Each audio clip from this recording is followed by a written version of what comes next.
خوش آمدید. باتیں کچھ کیریئر کاؤنسلنگ کی جلدی سے شروع کریں گے. زاہد ایوبی صاحب، حلیمہ عظمت میرے ساتھ ہیں. شفا نیوز سے تعلق ہے آپ کا. السلام علیکم. وعلیکم السلام. کیا حال چال ہیں؟ ٹھیک ٹھاک.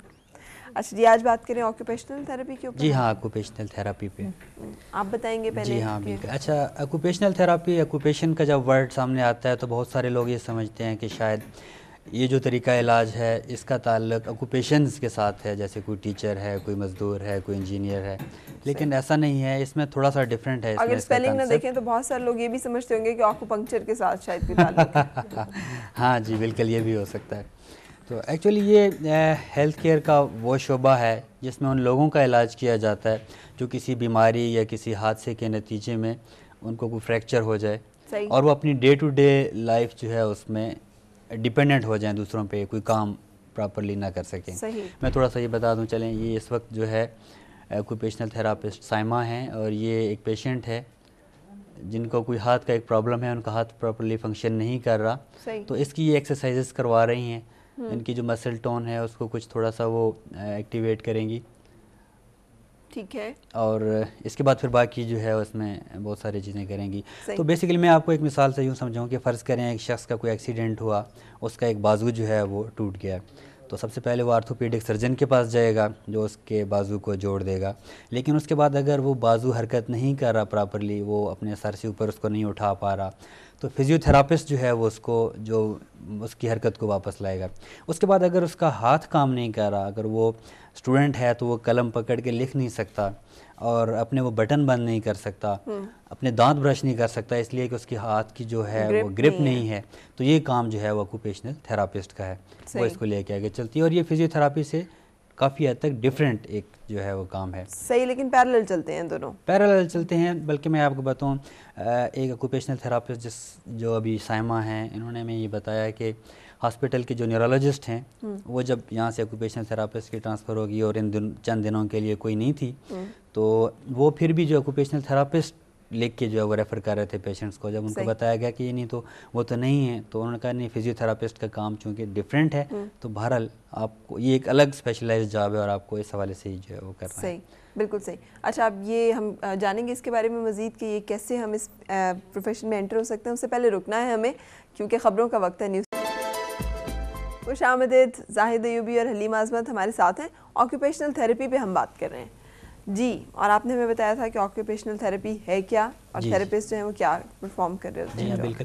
تھوڑا سا میں ان میں ڈفرینس بتا رہا تھا فزیو تھراپسٹ اور آکوپیشنل تھراپسٹ کا. دونوں کے کام میں اتنا فرق ہے کہ جو فزیو تھراپسٹ ہے وہ مسل اسٹرینتھننگ اور جو رینج آف موشن ہے اس کو بڑھانے کا جو ہے وہ کام کرتی ہے، جبکہ آکوپیشنل تھراپسٹ جو فائن موومنٹس ہیں جیسے سوئی پکڑنا ہے، جیسے بٹن کو پکڑنا ہے، اور اس کے علاوہ جو سینسیشن ہے، فرض کریں ٹھنڈا گرم فیل نہیں ہوتا، کہیں سے ہاتھ ٹچ ہو گیا ہے تو پتہ نہیں چلتا ہے کہ کسی چیز سے ٹکرا گیا یا نہیں، تو اس سے متعلق جو ہے وہ کام سارے آکوپیشنل تھراپسٹ کا ہے.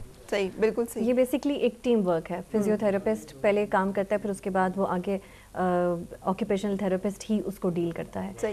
یہ آکوپیشنل تھراپسٹ جو ہیں بیسکلی 3 ایریاز میں کام کرتے ہیں کہ وہ یہ دیکھتے ہیں کہ پیشنٹ جو ہے وہ ایک تو اپنی دیکھ بھال سیلف کیئر خود مطلب وہ کر سکے. دوسرا پھر یہ ہوتا ہے سیلف کیئر میں آ جاتا ہے جیسے بٹن کو بند کرنا ہے، شو لیس بند کرنا ہے. اس کے بعد جو ہے وہ دوسرا آ جاتا ہے ہائیجین وغیرہ بھی اس میں آ جاتا ہے. دوسرا پھر آتا ہے کام، کہ وہ بیسکلی کہاں کام کر رہا ہے، اس کا ورک پلیس کیسا ہے. اگر وہ ٹائپسٹ ہے تو اس نے مطلب ٹائپ کرنا ہے تو اس کی بھی چیزوں کو وہ دھیان میں رکھنا ہے کہ اس کی ورکنگ انوائرمنٹ کیسا ہے، اس کو بھی دوبارہ سے انہوں نے بحال کرنا ہے. تیسرا جو ہے وہ آ جاتا ہے اس کا کہ وہ لیجر ٹائم میں اپنی تفریح میں وہ کس طرح سے، اب ریموٹ کنٹرول کا بٹن اس نے پریس کرنا ہے تو وہ کس طرح سے وہ کرے گا. رینج آف موشن میں سے اس کے بازو تو ہلنے لگ جائے گا، بٹ یہ ہے کہ اس کا ہاتھ ورکنگ میں آنا چاہیے. تو اب جیسے یہاں پہ یہ جو سامان ہے کچھ وہ اس طرح کی پہلے ایکسرسائزز پہ بھی کام، ایکسرسائزز کے تھرو وہ کام کرتے ہیں. اس کے بعد جیسے باکس ہیں لکڑی کے، اس طرح کی چھوٹی موٹی چیزیں جو ہیں وہ بالکل صحیح. اور یہ بڑی ٹیکنیکل سا ہوتا ہے کہ وہ جو چیز کروا رہی ہیں اس میں کون سا مسل انوالو کر ررہے ہیں اور وہ کس نرو پہ کام کر رہے ہیں اور کیا چیزیں وہ کر رہے ہیں. گرپ سے شروع کرتے ہیں، پھر انگلیوں پہ، اور پھر یہ ہے کہ فائن ٹپس پہ آ جاتے ہیں. فائن. اچھا، اب یہ اس کی ایلیجیبلٹی کیا ہے اور کہاں کہاں پہ ایڈمیشنز ہوتے ہیں اور کیسے بنا جا سکتا ہے؟ کم کروایا جاتا ہے پورے پاکستان میں. یہ ایک انسٹیٹیوٹ کا تو ہمیں اس کا جناح پوسٹ گریجویٹ میڈیکل سینٹر جو کہ کراچی، ہاں جی پہلا ہی انسٹیٹیوٹ تھا جہاں سے شروع ہوا تھا. اس میں BSc کروائی جاتی ہے 3 ایئرس کی, اور FSc پری میڈیکل اور منیمم 60% ان کی ریکوائرمنٹ ہے, اور صرف انٹرویو لیتے ہیں, اور ان کی اینول فیس جو ہے وہ 12,000 ہے. صحیح. اور اس کے علاوہ جو ہے وہ 2 اور جگہ سے کروایا جا رہا ہے. اب Dow University of Health Sciences ہے کراچی میں, صحیح, اور اس کے علاوہ school of allied health sciences ہیں, the children's hospital and institute of child health Lahore میں, صحیح, جہاں پہ یہ کورس کروایا جا رہا ہے. اور ان کے فون نمبرز آپ کے سامنے ہیں, اگر آپ رابطہ کرنا چاہیں تو آپ یہاں پر کانٹیکٹ کر سکتے ہیں. اسکوپ کیا ہے؟ اسکوپ جی اس میں سب سے پہلے تو گورنمنٹ جابس کے حوالے سے ہے کہ اگر یہ اس میں آتی ہیں تو ان کو 17th گریڈ دیا جاتا ہے.